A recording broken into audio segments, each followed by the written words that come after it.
This is the Average to Savage podcast with Paul Guarino. Everyone and anyone, athletes, celebs, and much more.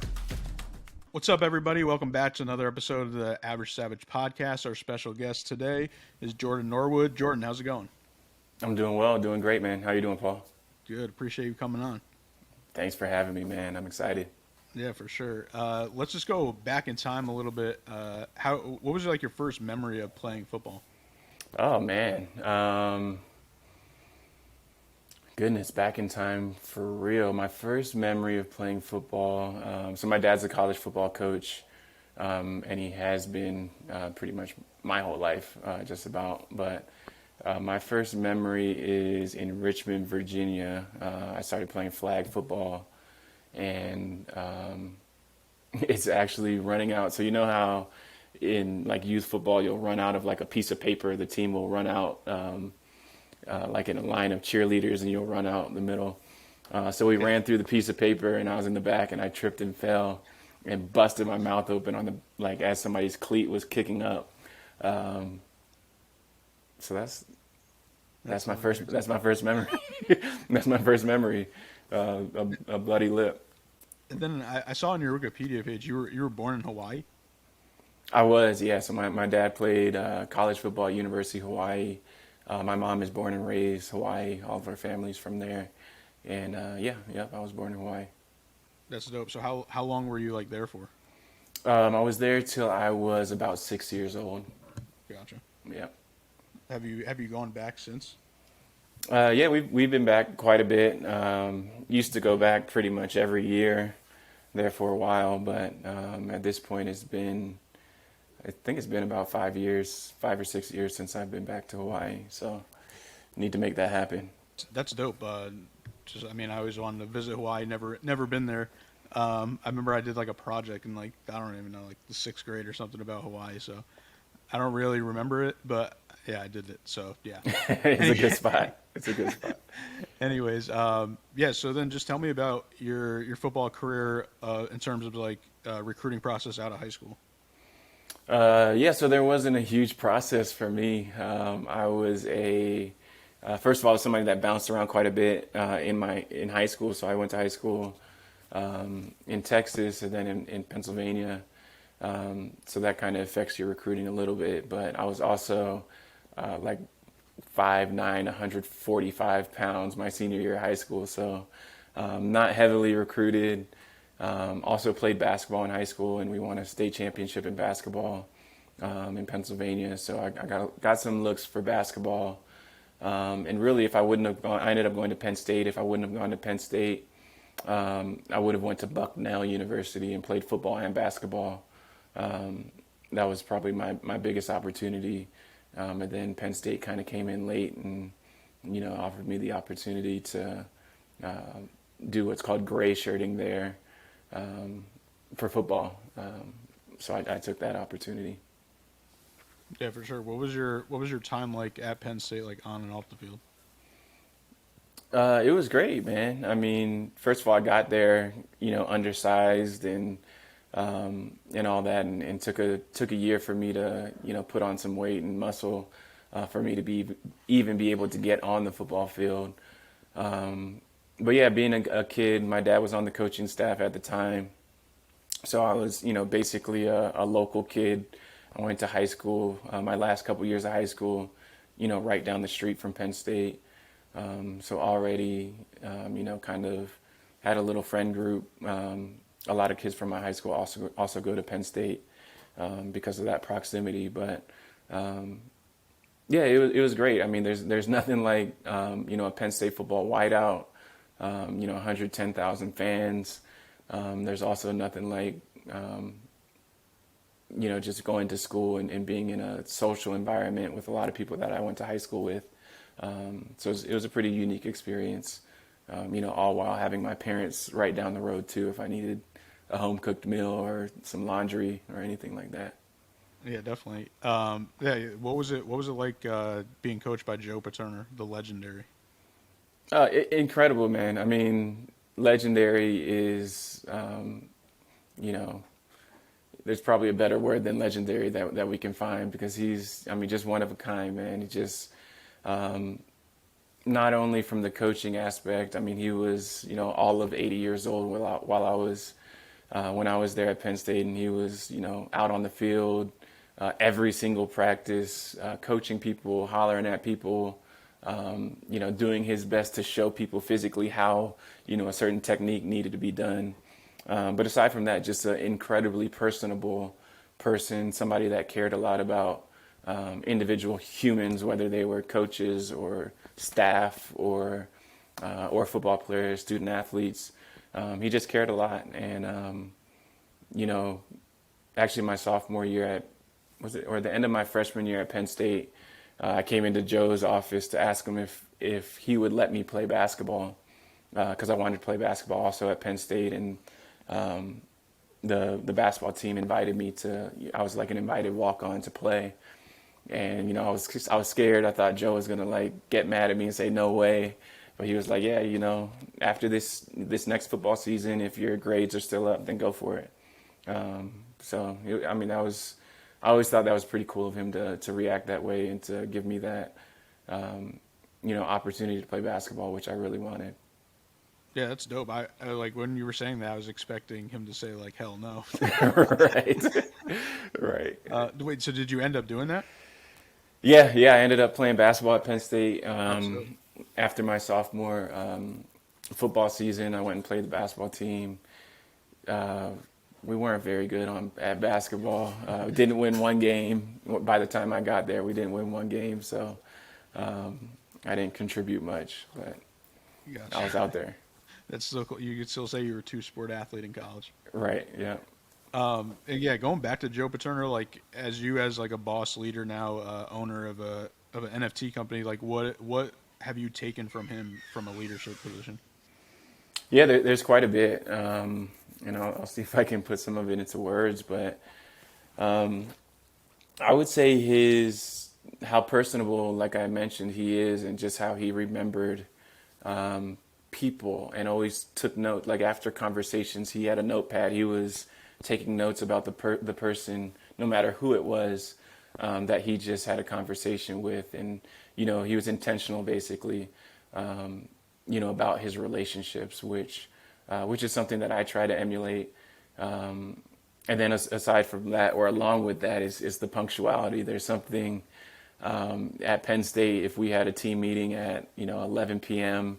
Or 11 a.m. Goodness, 11 a.m.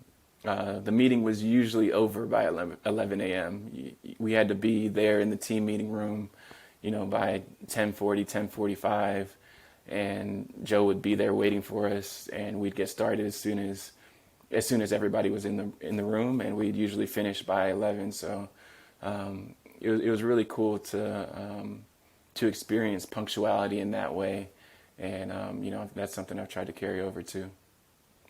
Yeah, that's awesome. And then just did you always want to be like an NFL player? Was that your goal? No, I wouldn't say so. I think my goals were a little more short-sighted than that. Things like winning the next football game, making, being a starter, running the right route in a play. I mean, my goals were a little more short-sighted, and it wasn't until my junior year at Penn State. I played as a freshman, played as a sophomore, but for some reason it didn't click in my head that the NFL was a real possibility. Until my junior year, when I started to see, some of my teammates. I had one teammate that left early after their junior year, Justin King, and I was like, well, I mean, if Justin's leaving, I guess I should start thinking about, if the NFL's in the cards for me. So, yeah. Gotcha. And then you went to the NFL Combine, and you went undrafted, but then you did get on a team. So what was that whole process like? Yeah, I mean, it was, a long kind of ongoing process, to be honest. I mean, the NFL Combine is one thing. I did all right. I didn't do great at the Combine. I'm not like a Combine guy. Like I don't have, the height and weight and, bench press. Even the 40 time, didn't have a great 40 time. So you know, my abilities show better on a football field or a basketball court than, you know, in a lab where people are measuring you. So yeah, I go undrafted. Ended up signing with the Cleveland Browns as a rookie, undrafted free agent. Actually ended up getting cut in Cleveland my rookie year. Go to Philadelphia, try to make or mid-year I go to Philadelphia and I'm on their practice squad. And then the next season, my second year in the NFL, I get cut in Philadelphia.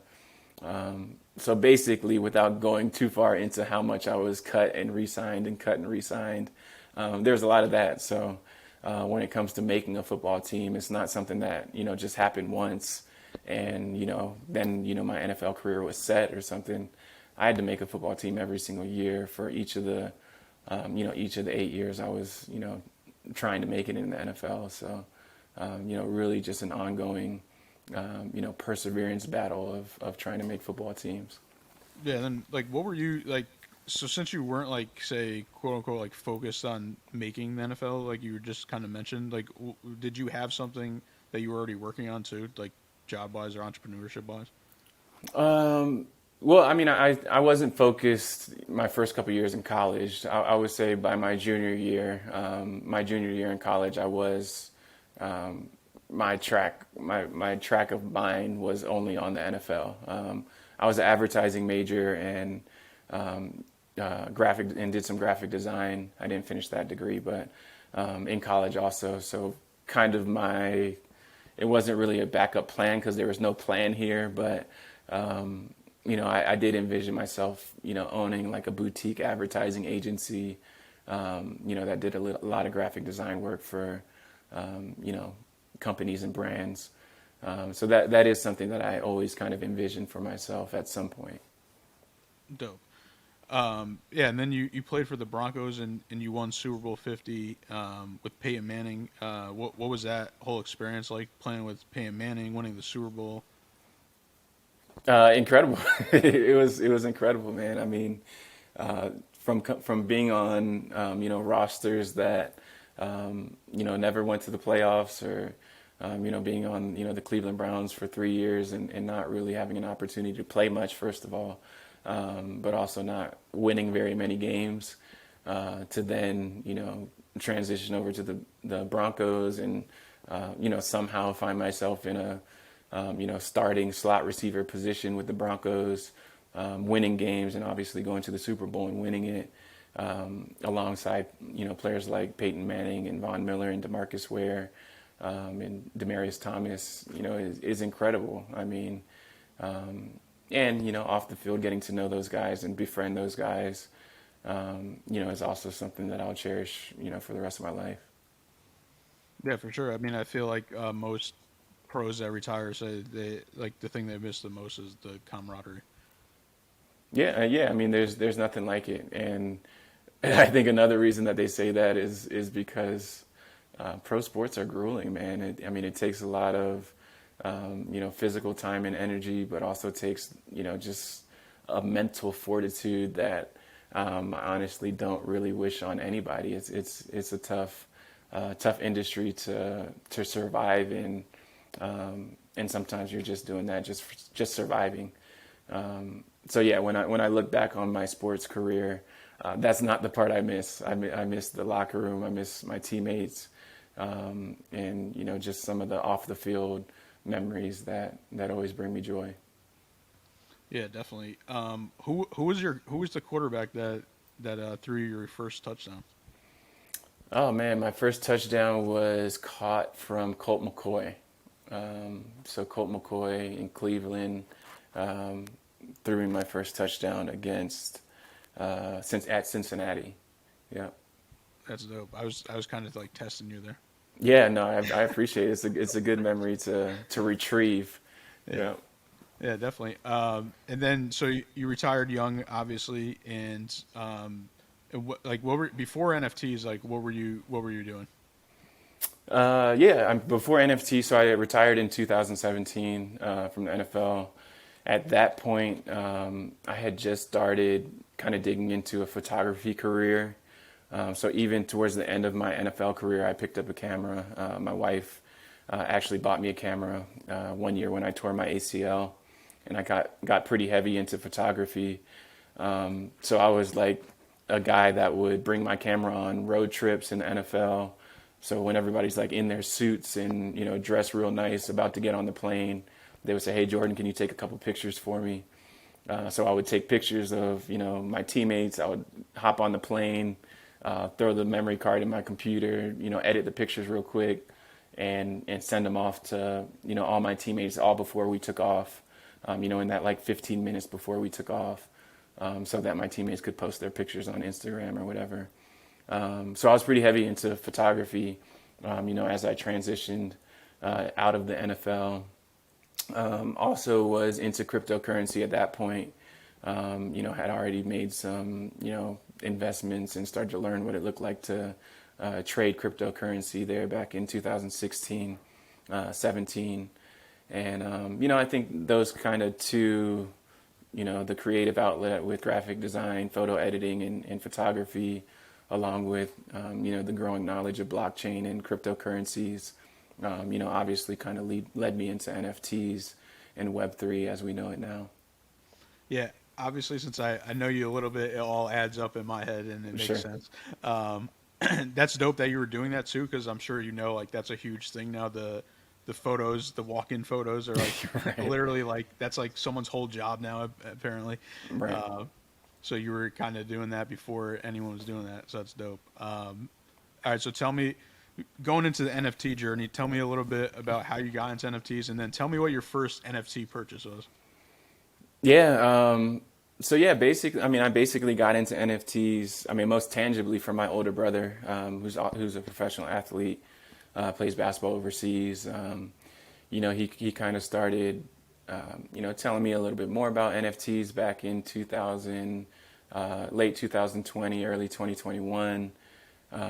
You know, while I was still playing football, I heard about, you know, crypto kitties and, you know, was wondering what exactly is going on, how this fits in with blockchain and crypto and all that. But yeah, you know, summer 2021, you know, I'm still chatting with my older brother, and we both decide to get into a project called Mars Cat's Voyage, which is a, you know, still one of my favorite projects. But that was the first project that I minted, Mars Cat's Voyage, which was like a .04 ETH mint at the time, and you know, I mean, I had the juices flowing, and I minted like 8 or 9 or 10 of them. Who even knows? But you know, still an awesome project, still kicking and doing some cool stuff with their video game over at Mars Cats.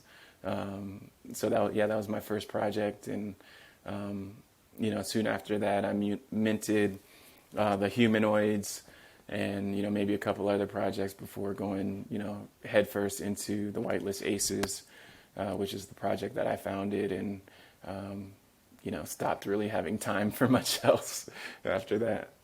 Yeah, definitely. And then, yeah, one, what made you want to create your own project? And then two, how did you come up with the whitelist aces?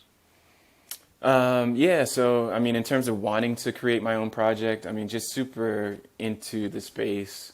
You know, I'm a collector at heart also. I grew up collecting trading cards. As an adult, started collecting sneakers. So I am a collector at heart also. But yeah, I really wanted to create an NFT membership that, you know, focused on in real life utility that, you know, also had awesome art. So I didn't see many brands or projects out there that had, you know, this trio of awesome art, an awesome community, and awesome utility, in real life utility specifically. You know, which I think which is the reason that Bored Ape is so, you know, reputable because they have that trio.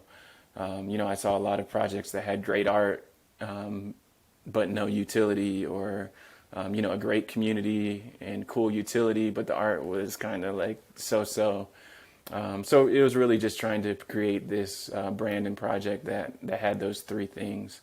And in terms of the whitelist specifically, you know, just looking for, you know, or really like seeing this word, the whitelist, that, you know, there's some combativeness around, you know, racial combativeness around the word whitelist, and really wanted to take that word and kind of flip it on its head and say, hey, I'm a black founder, black and Filipino founder, and, you know, I can use this word and like it's no big deal. Like, just wanted to stand up on it and say, you know, I kind of retake this word, and we're going to use it as our brand name. So yeah, I mean, that's kind of the basis for the Whitelist Aces collection. You know, the word aces came later. It's a word coined by one of our Discord members. We kind of voted on what we would call our character, and we decided to call them aces, which we decided is short for access. And that's, you know, that's kind of the way we're running with it. Yeah, that's dope. And then how long was the process, like from thinking about the name and then creating all the art and then like the launch? Like how many months how many months did that take? Yeah, so the timeline of that process for me was really, I kind of created like a really short white paper approach to artists that I was just enamored with, that Benjamin Cole and Daniel Grohotolsky. They're both located in Munich, in Germany. They do a project and had already launched a project called The Drops, which the artwork of I was just, you know, in awe of, and you know, they're basically the individuals that I had tapped to be a part of the whitelist and kind of lead the art direction. So I, you know, got in contact with them through DM, just hounding them. And eventually they got on a call with me. I, you know, kind of explained my vision, and they were like, okay, sure, like, cool. You know, a week or two goes by, I don't hear from them. And I'm like, okay, I don't think that, you know, I came strong enough.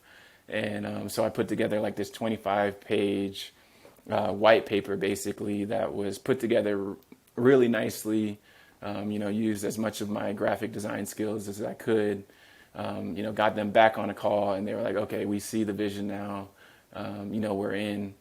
And so that's how they became my creative director and art director, respectively. And yeah, that was late October 2021.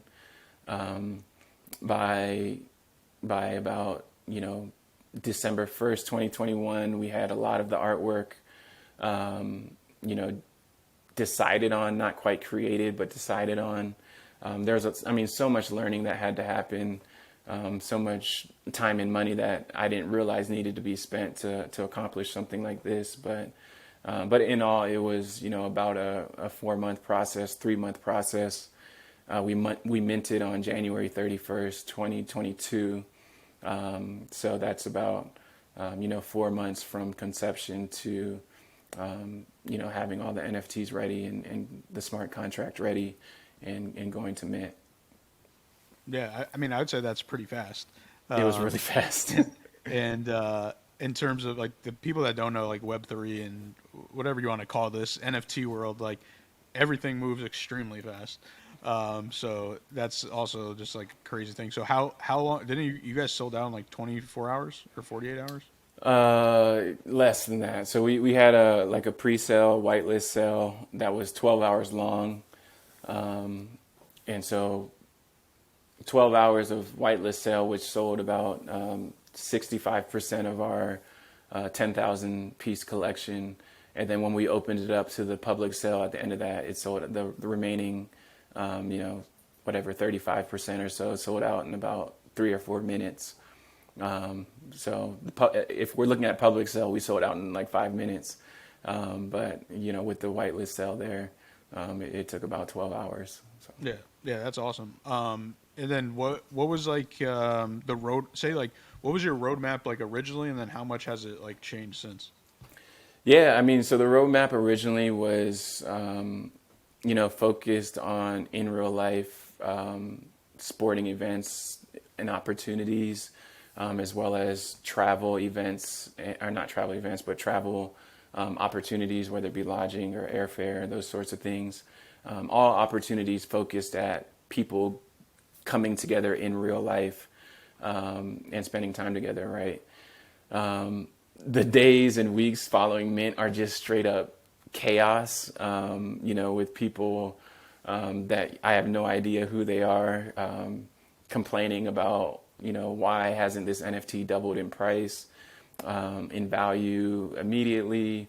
So, basically as a founder, you quickly realize that the people that you thought were buying into your vision, long-term vision for, this ACES membership, were not. They were really just buying into speculation.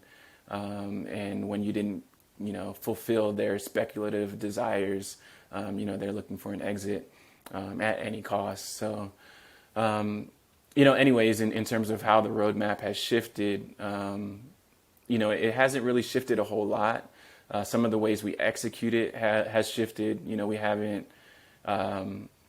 We have not relied on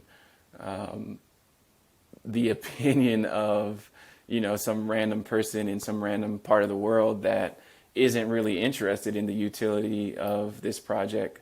At first we were really relying on their opinion to direct, some of the utility we would provide.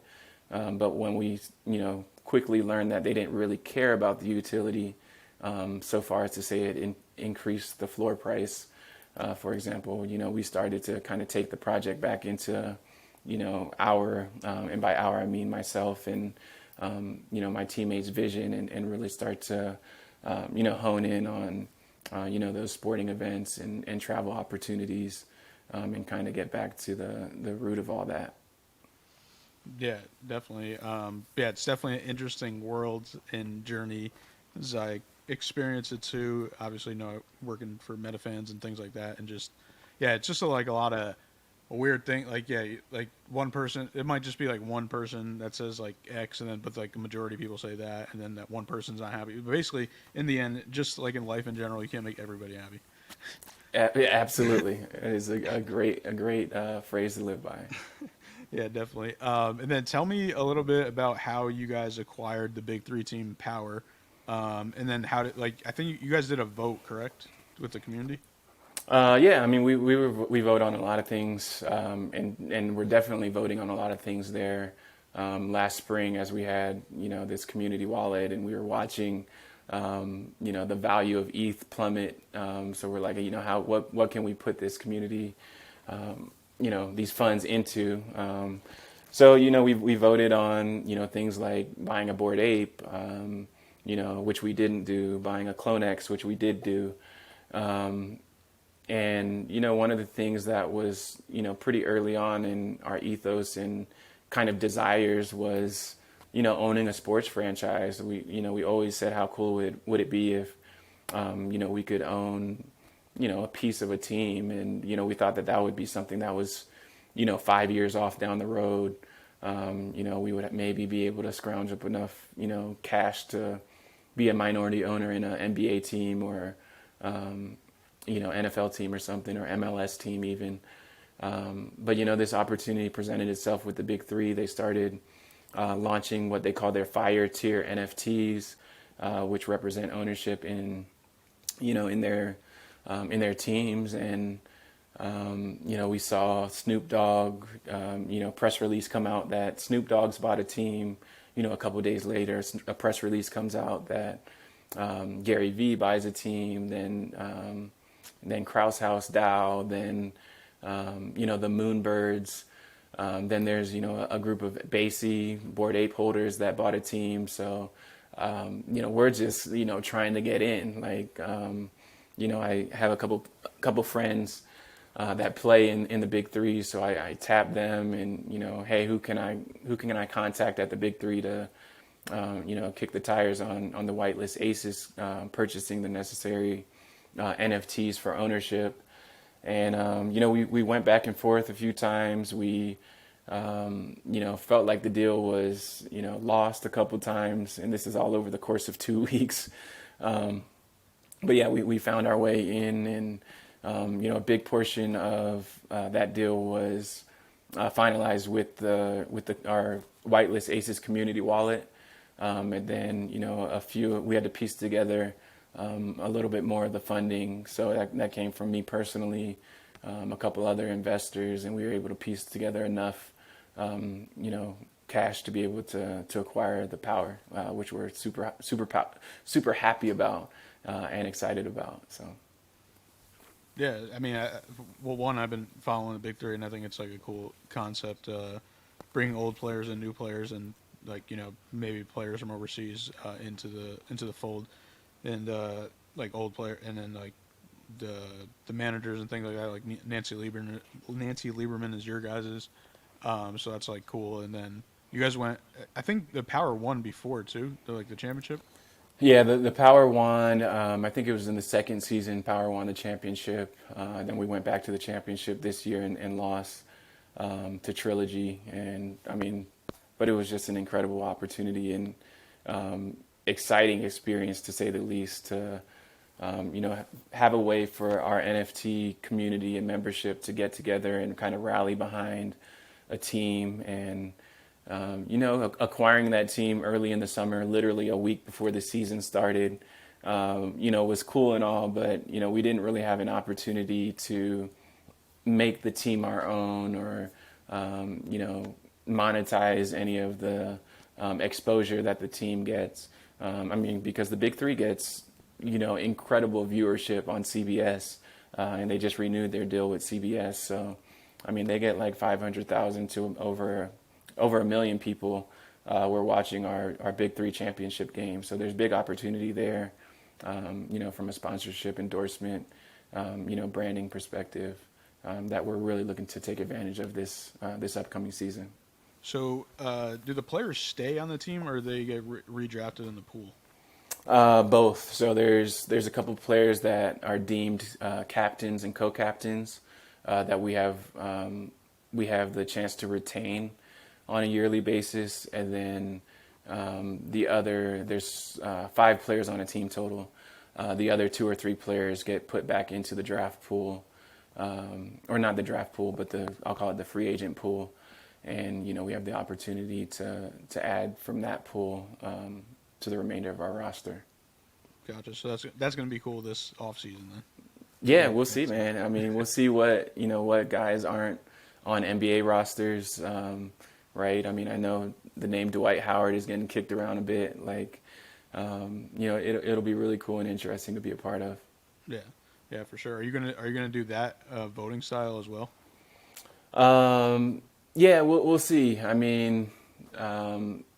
cool thing is that we get to name like CEO and general manager of the team. So our GM will have a little bit more power on who that. Who these additions are to our team that we're making. But, it's definitely going to be an exciting process. We want to get back to the championship. Like that's what it's about for us. It's winning games and going to the championship. So we're not, we might not be looking for the flashy name, and if they're not the name that can, bring us wins. So, yeah. Yeah, definitely. And then what does the future look like for the Whitelist Aces? So currently we're finishing up our staking contract, where people will be able to stake their ACE NFT, which is basically putting their ACE NFT into another wallet that's controlled by our team, or it's actually controlled by a staking contract, and earning what we're calling keys, which are coins that they can earn to spend on our marketplace. So we're building that whole infrastructure out right now, and the staking contract is actually finished, just finishing the user interface. And then on a more tangible level, we're working on sponsorships, endorsement deals with our Big Three Power team, which will create revenue for our community wallet. And we're also building we're minority owners in a vacation rental in Tulum, Mexico, that will finish in February, which will have exclusive days for ACE holders to book stays there. They'll use these key coins that they'll earn from staking their ACE to book stays in Tulum, and we'll look to purchase and invest in more vacation rental properties around the world, in 2023 also. At least that's the plan, is to find a new city, whether it's Lisbon or Singapore, or Johannesburg, find a couple more cities to invest in over the next 2 and 3 years. Gotcha. And then, what a curious question, like, have you tried to get any of your former teammates into NFTs and they just like, or nah, like, nah? Yeah, well, first of all, yes, I have. I think some of it, it's a difficult, sell sometimes, but I mean, we have a lot of guys, and females in our membership at this point. How active they are is a different story. But I think it just comes down to, creating utility that is valuable to them, which is why we're looking at these properties in desirable vacation towns and cities. If I go to, a former teammate, I won't even say a name, but if I go to a former teammate and say, hey, make sure you stake your NFT, and here's the instructions on how to do that, and make sure you do this so that you can, book, your stay at our house in Tulum whenever you want to. That's an easier sell than, make sure you stake your NFT so you can get whitelist to this other NFT project. There's just not a whole lot of value to somebody that doesn't necessarily care about the NFT game, like a lot of us do. So we're working that out. Yeah, for sure. Yeah, I mean, I've had, like, I think, I work with athletes, so I had, like, when it was at the high point, everyone was like, hit me up to like make their own NFTs and do all that stuff, and I was like, it's not like selling a T-shirt. Like, that's what they were like kind of thinking. So I had to, explain it to them and take a step back. But yeah, it's just an interesting world, anyways, in general, as you know. Are you ready for some fun questions? Absolutely, man. Let's do it. All right, who's let's say, like, who's like a couple players that you wish you played with? Say like a quarterback that you wish you like caught a ball from. Great question. I wish I would have. I think it would have been cool. For some reason, I just think it would be cool to play with Phillip Rivers. I just think his personality is. It's just one that I want to see up close. He's always somebody that was like, yelling at the referees or, very emotional player. So I think that would have been cool. More historically, I would have loved to play with Randall Cunningham. Dope. I think you said you were a sneakerhead, right? I was a recovering sneakerhead for a while, and now I'm getting back in the game, like literally just as of a year ago. All right, so give me your top 5 like favorite sneakers. Top 5 favorite sneakers. I'm going to go with Nike Huaraches, basketball Huaraches, not the running shoes. The basketball Huaraches, the original Huaraches. Air Jordan 3 Dornbachers, that all red pair of Jordan 3s.